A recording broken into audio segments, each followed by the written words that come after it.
अफवाहों की हजामत करते हैं हम, खबर और सिर्फ जन की बात करते हैं हम। स्ट्रीट इंटरव्यू विद विजय चौरसिया।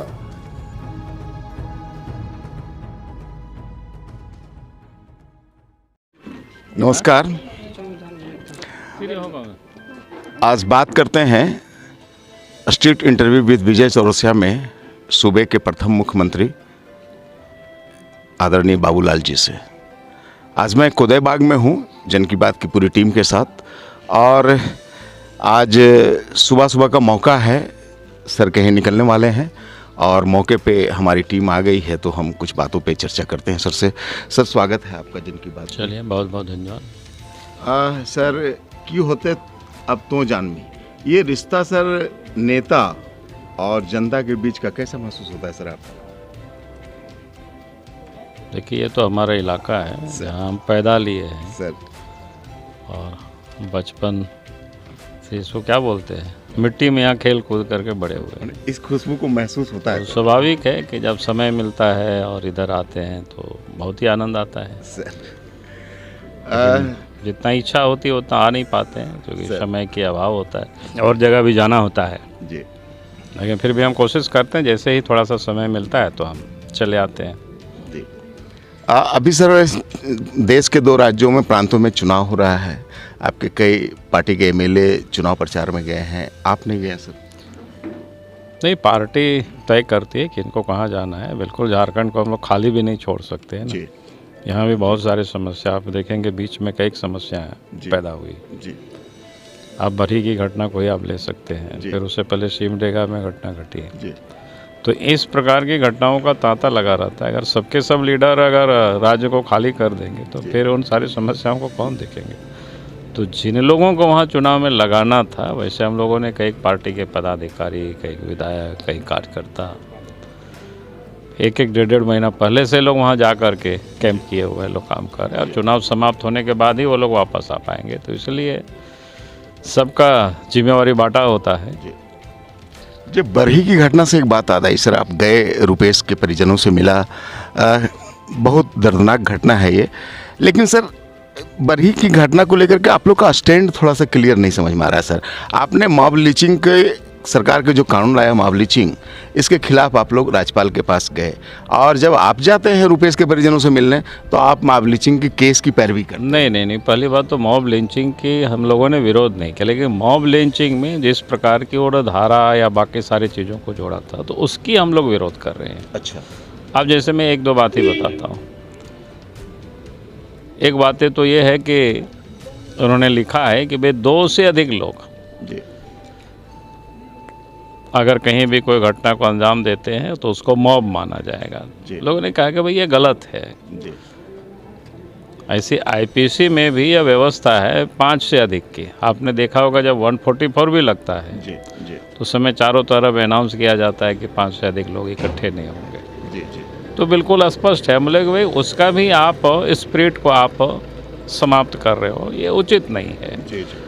हम लोगों ने इसलिए विरोध नहीं किया, हम लोगों ने संशोधन वहाँ डाले थे, और इसके बाद हम लोगों ने कहा कि भाई आप इसको हड़बड़ी में क्यों कर रहे हैं, परिवार समिति को भेजिए, उस पर विचार होगे। उसके बाद कई ऐसी चीज़ें थी, कैसे मोबाइल में कोई करता है या गांव में भी कोई मीटिंग करता है। बहुत सारी आज जातीय समाज की मीटिंगें होती है गांव में, उसको भी उन्होंने दायरे में लाया था। अगर किसी कंप्लेन कर दे कि नहीं भाई हमें इस प्रकार से यहाँ लोग मारने की आशंका है, तो उसको मॉब लिंचिंग का इसका दुरुपयोग करेंगे लोग। इसका हम लोगों ने कहा था। मॉब लिंचिंग की हम लोगों ने कभी विरोध नहीं किया। हम लोग तो कहते ही हैं कि भाई अगर कोई भी इस प्रकार की किसी भी समाज में, सोसाइटी में अगर इस प्रकार की हत्या होती है भीड़ के द्वारा किसी की भी, तो गलत है। उससे अधिक क्रूरतम और क्या हो सकता है।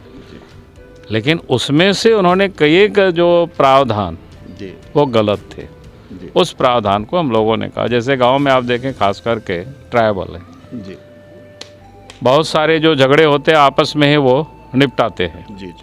या बहुत सारे समाज, सोसाइटी में भी, अधिकांश आज भी भारतवर्ष में या झारखंड के गांव में जो भी समाज या सोसाइटी रहते हैं, चाहे पति पत्नी की झगड़ा हो या उसके क्या बोलते हैं तलाक भी होता है, तो हर कोई कोर्ट नहीं जाता है, आपस में भी मिल बैठ करके लोग कर लेते हैं। लेकिन अगर उसको भी इस प्रकार के उसमें से जो धारा बाकी चीज़ें जोड़ रखे थे, तो किसी भी कोई कार कोर्ट में चला गया तो कह देगा कि भाई इसके आदेशा थी मॉब लिंचिंग की बाकी की, तो केस कर देगा। तो अनावश्यक रूप से ये परेशानी होगी, तो उसकी हम लोगों ने विरोध किया है। रुपेश के परिजनों से आपके मिलने के बाद सरकार के नुमाइंदे भी मिलने के लिए गए, आप कहाँ तक संतुष्ट है सर सरकार की कार्रवाई से और प्रशासनिक कार्रवाई से? देखिए, उसके बाद तो हमारी बात नहीं हुई, लेकिन जिस प्रकार से जो मैसेज आ रही है उससे तो लगता नहीं कि घर के लोग कोई संतुष्ट है, जो कि नामजद अभियुक्तों की जब तक गिरफ्तारी नहीं हो जाती है तब तक तो आप कह नहीं सकते हैं कि उनके परिवार के लोग कोई संतुष्ट होंगे, क्योंकि बहुत बड़ी संख्या भी नहीं थी। नामजद अभियुक्त मात्र 27 लोगों के लोग डाले हुए थे। तो इससे ही समझ में आया कि कोई अगर बेमानियत होता तो आसपास के गांव के बहुत सारे लोगों का नाम लोग जानते होंगे, तो बहुत अधिक लोगों का लोग डाल सकते थे, लेकिन वैसा नहीं किया था। तो हमें नहीं लगता है कि लोग अभी भी गांव के या उस परिवार के लोग कोई संतुष्ट है। ये स्थानीयता के जो भाषा का भी जो विवाद है सर, ये क्या आपको लगता है कि अब समाप्त हो गया सरकार के यू टर्न के बाद? देखिए, पहली बात तो हमने उसी समय भी कहा था कि भाषा को लेकर के सरकार को एक नीति बनानी चाहिए। झारखंड में क्या है कि बहुत सारे भाषाएं हैं।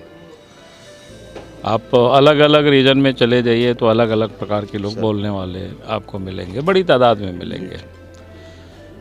अब ये जो हम लोग जिस इलाके में रहते हैं यहाँ पर खोरठा लोग बोलते हैं, पलामू चले जाइए तो वहाँ आपको भोजपुरी बोलने वाले मिलेंगे। तो वैसे ही अगर संथाल परगना आप चले जाएंगे तो वहाँ आपको कई भाषा मिलेगा, बंगला भी मिलेगा, भोजपुरी भी मिलेगा, संथाली भी मिलेगा। भागलपुर के जो किनारे का जो इलाका जैसे गुड्डा वगैरह का क्षेत्र, वहाँ अंगिका भी लोग बोलते हैं। तो उसी प्रकार से अलग अलग इलाका, अगर पलामू कोल्हान के क्षेत्र आप चले जाएंगे तो वहाँ बंगला भी, उड़िया भी, शहरी क्षेत्र में आएंगे तो वहाँ और भी कई प्रकार की भाषा लोग बोलते हैं। तो हम लोगों ने बार बार कहा कि भाई भाषा को लेकर के सरकार को एक नीति बनानी चाहिए स्पष्ट, और उस नीति के तहत ये तय होना चाहिए भाई किस भाषा को हमको राज्य में मान्यता देनी है। लेकिन सरकार को तो इससे कोई मतलब नहीं है। सरकार को तो सिर्फ चीप पॉपुलैरिटी गेन करना और फिर समाज को आपस में लड़ाना, उसमें से मजा लूटना, राजनीति करना, उससे अधिक कुछ नहीं। और फिर अपनी जो उनकी नाकामी है इस बहाने वो छुप जाता है। सरकार कहती है कि हमने ऐसा नेट तैयार किया है ताकि यहाँ की परीक्षाओं में, यहाँ की नौकरियों में बाहरी नहीं आ पाए। हमने कहा कि भाई आखिर उन्होंने बहुत अच्छी कार्य नेट तैयार किया, फिर उनको वापस लेना पड़ा। क्यों लेना पड़ा भाई, जब बहुत अच्छी उन्होंने नेट बनाई थी, तैयार किए थे। तो इसलिए बोलते कुछ है और करते कुछ है। अभी तक तो जितनी बात सरकार बोली है उस काम को उन्होंने किया नहीं। अभी उर्दू को लेकर के भी विवाद है सर कि उर्दू क्षेत्रीय भाषा नहीं मान रहे हैं कुछ लोग। नहीं, उर्दू तो क्षेत्रीय भाषा है भी नहीं जी। आपको कहाँ बताया, कहाँ आप क्षेत्रीय उसमें जी बोलते हुए आपको मिलेंगे किस क्षेत्र? फिर उर्दू को कहाँ रखना चाहिए सर? अब उर्दू जहाँ है वहाँ पर है जी। नहीं, उर्दू वाले कहते हैं कि ना मुख्य में हम हैं ना क्षेत्रीय में हमें रखा जाए, तो फिर हम रहेंगे कहाँ? आज तक तो उर्दू द्वितीय राजभाषा के दर्जा मिली हुई है। तो मुझे लगता है कि उसके बाद फिर उस पर और कुछ कहने की ज़रूरत नहीं है। तो सरकार के अभी तक के कार्यकाल को आप किस नज़रिए से देखते हैं सर? क्या सरकार अपने ट्रैक में है? देखिए, सरकार का कार्यकाल 2 साल नहीं बल्कि अब तो 26 महीना पूरा हो गया है सर। अब 26 महीना कम नहीं होता है जी। अगर आप हमारे ही कार्यकाल को आप देखेंगे तो हम 28 महीनों तक राज्य के मुख्यमंत्री रहे सर, और ये 26 महीना, तो अब उसको कह सकते हैं ना कि इक्वल है। लेकिन अगर आप उन 28 महीनों के दिन को आप याद करिए कितना काम हो रहा था, सब तरफ काम दिखाई पड़ रहा था। सड़कों में काम दिखता था, नदी नाला में पुल बनते हुए दिख रहा था, बिल्डिंगें बन रही थी, बिजली का काम हो, यानी जितनी भी काम हो सकता है उस समय सब कुछ दिखता था। आप तो इन 2 वर्षों में, इन 26 महीनों में काम दिखता नहीं है। हम सब ने बहुत प्रयास किया कि अभी भी हम विधायक हैं विधानसभा क्षेत्र में, सरकार कहती है कि भाई आपको एक पुल बनाना, वो उसमें भी कंडीशन है 3 करोड़ से अधिक की नहीं। कहता है सड़क बनेगी उतना ही कि आपको 6 करोड़ की अनुशंसा करनी, चाहे वो नई सड़क बनाना या पुरानी सड़क। आप बताओ क्या होगा भाई? तो पूरे राज्य की यही स्थिति है। इसलिए आप यहाँ नहीं कि आप जम्बा विधानसभा गिरिडीह कहीं भी आप घूमते होंगे जी जी तो आप सब जगह आपको यही हालत दिखाई पड़ेगी। यानी पूरे 2 साल काम नहीं हो रहा। चलो इसको भी मानते हैं, कहता है कोरोना है बाकी है, लेकिन जो काम होना चाहिए था वो भी नहीं हो रहा है। जो उन्होंने बोला, जी अब याद करिए नौजवानों के लिए क्या कहा था सरकार ने।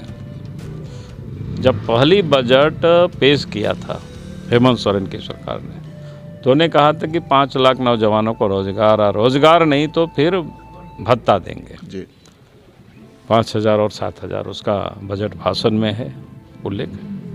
भाई 26 महीना हो गया, 26 भी नौजवानों को भत्ता दिए होते तो हम कहते कि हम भत्ता दे रहे हैं।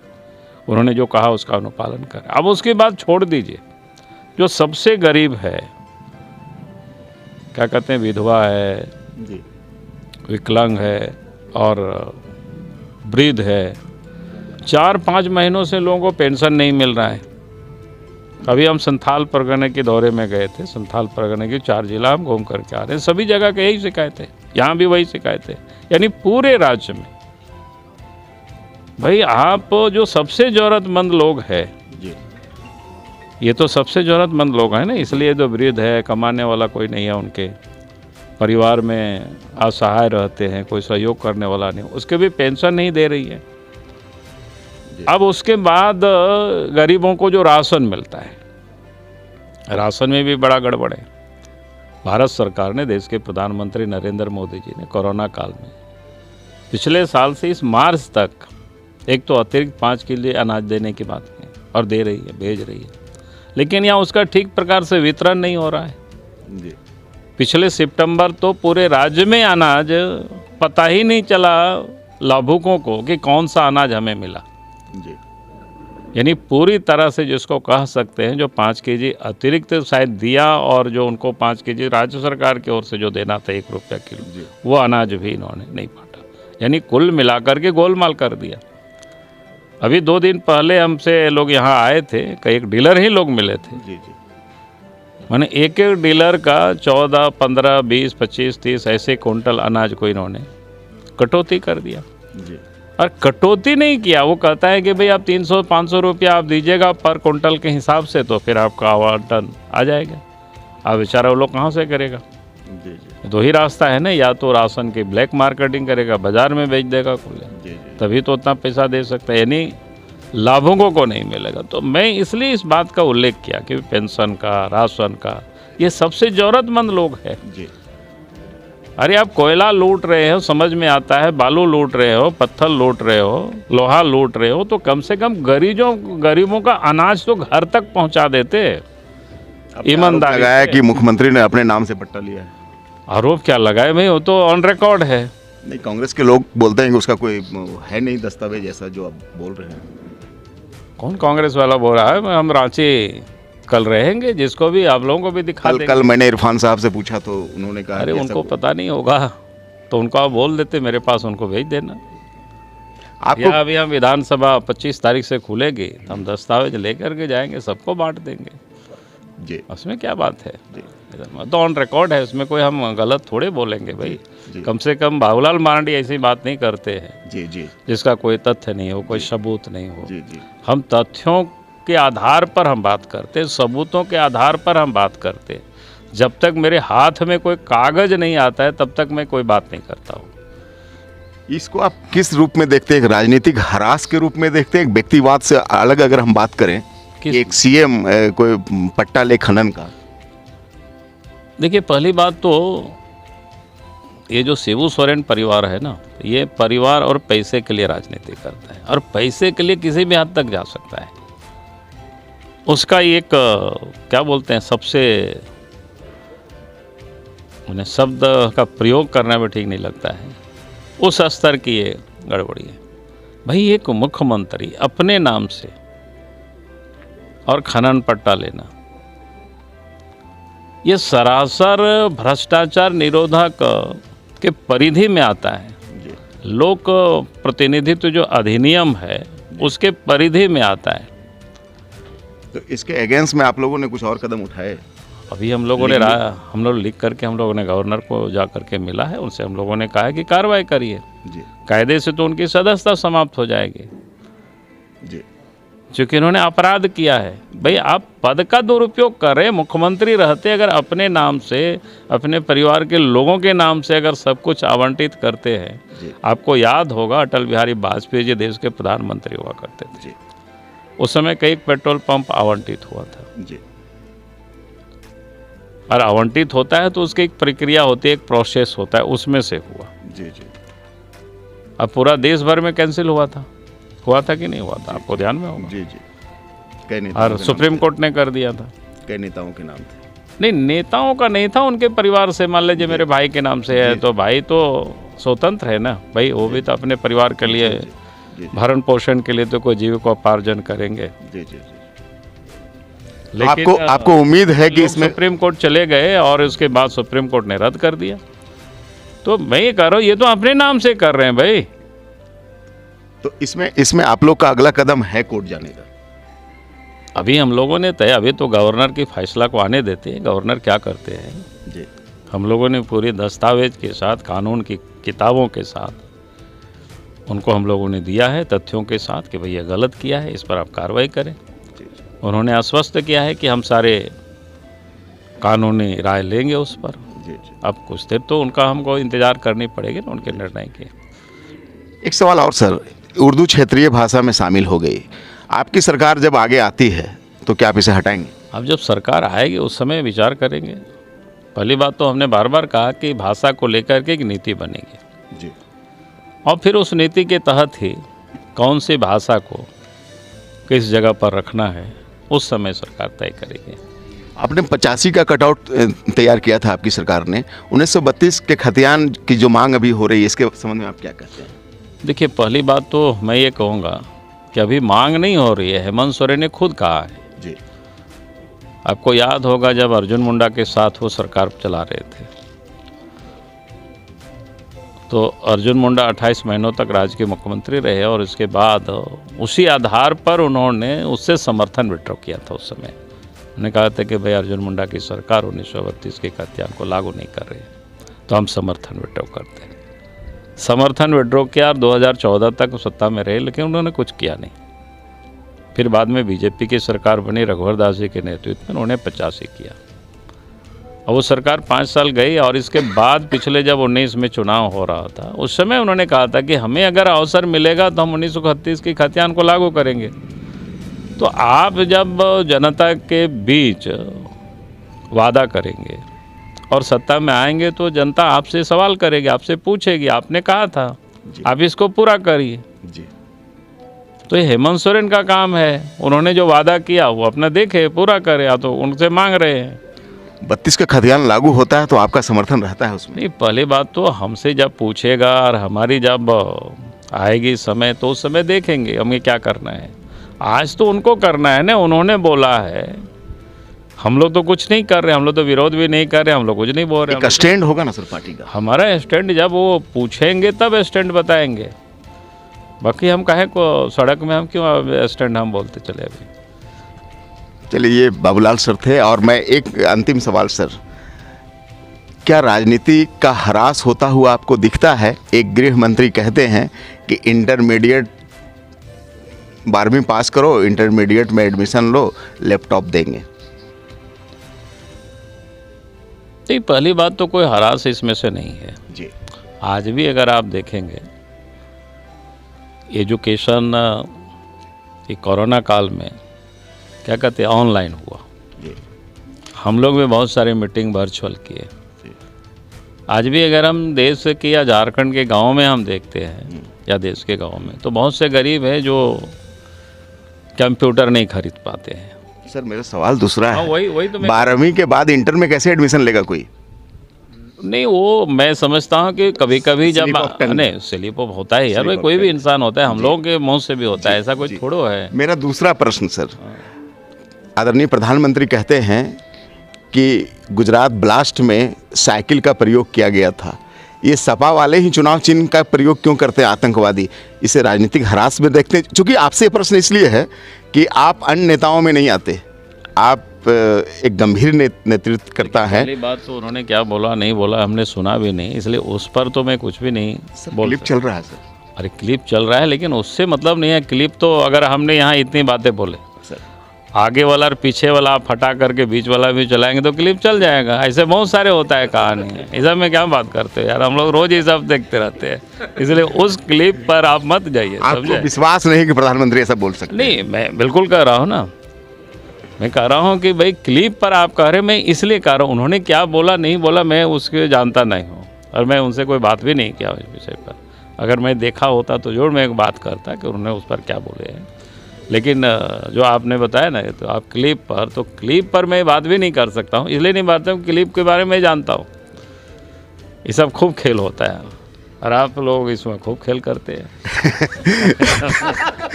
सर क्या आसार है पंजाब का? देखिए, पंजाब से तो हम बहुत दूर हैं, लेकिन जितना मेरे पास जो भी रिपोर्टें आती है, जो बातचीत करते हैं, लोग कहता है कि बेहतर होगी पंजाब में, अच्छी है रहेगी स्थिति। और यूपी तो कोई दिक्कत नहीं है। अब उन लोगों की परेशानी ही, जैसे आपने देखा होगा, यूपी से बीजेपी को रोकने के लिए कर्नाटक में हिजाब को लेकर के बड़े समस्या, तमाशा जिसको बोलते हैं ना, खड़ा किया लोगों ने। वो सब बिल्कुल सोची समझी जिसको बोलते हैं राजनीति थी।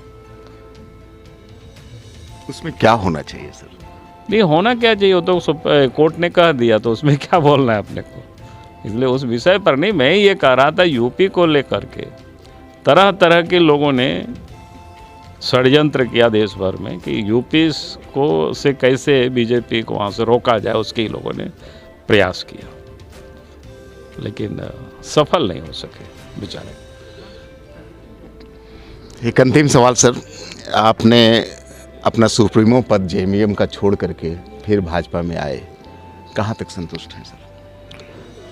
देखिए, मैं बिल्कुल हर हमेशा संतुष्ट ही रहता हूँ, मैं कभी भी असंतुष्ट नहीं रहता हूँ, क्योंकि हर हमेशा हमारे मिशन राज रहता है, जनता होती है। कभी बंधन लगता है सर कि जो खुल करके बोल पाते थे हर विषय में, वो कुछ अब रिस्ट्रिक्शन सा हो गया है? ऐसा कुछ नहीं, रिस्ट्रिक्शन नहीं होता है, लेकिन हाँ विचारधारा जो होता है, रीत नीत होता है, वो तो आप हर कुल खानदान का अपना होता है भाई, ऐसा में।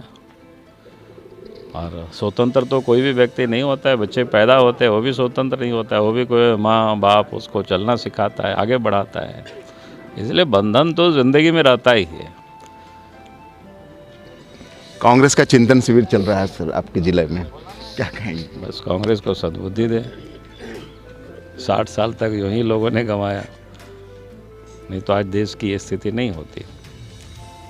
60 वर्षों तक कांग्रेस पार्टी को इस देश में सत्ता चलाने का अवसर मिला था।